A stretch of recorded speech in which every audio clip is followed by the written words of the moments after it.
Welcome back to another episode of The Knowledge Bomb. I'm Nick Fowler. This week we're going to talk about warm-ups. Most of you out there do a horrible job of warming up. Either lack of time, rushed, don't know what to do, complacency, whatever the reasons are, there's a huge opportunity, right, to start creating habits, dialing in your warm-up that's going to translate to better recovery, better performance.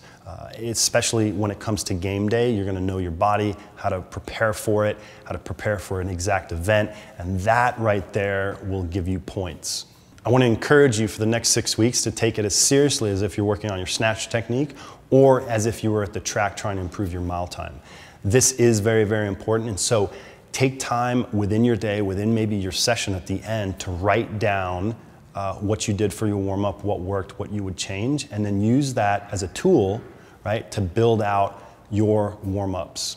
So I'm going to give you kind of a layout, a little bit of structure that you can use to kind of start answering these questions for yourself. So how do we start our warm-ups? Well, there's really two ways to kind of start the warm-up. I really encourage everybody to get on a bike for 10 to 15 minutes. And honestly, for a lot of you, that 10 to 15 minutes is going to be longer than the time you spend warming up already. So get to the gym a little early, get on that bike, 10, 15 minutes. The goal here is just blood flow, circulation, right? Warm up your body. We want to increase your body's temperature and just kind of get things moving, right? Greasing the wheels, so to speak.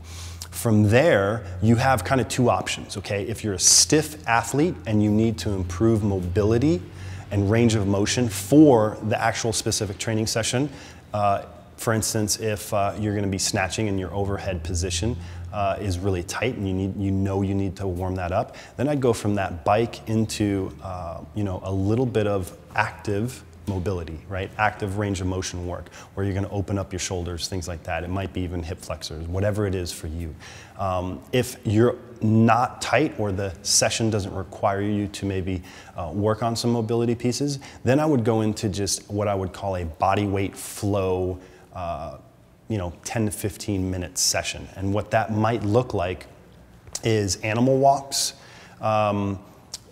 mixed in with a little bit of biking, mixed in with some like activating exercises.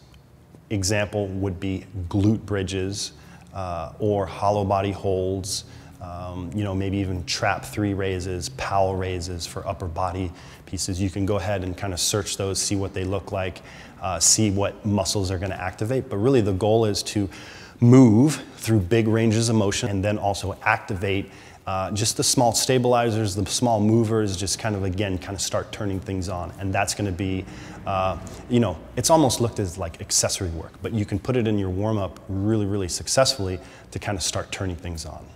So from here, you're going to move into what I would call a light or body weight movements that are very specific in their patterns to what you have ahead of you.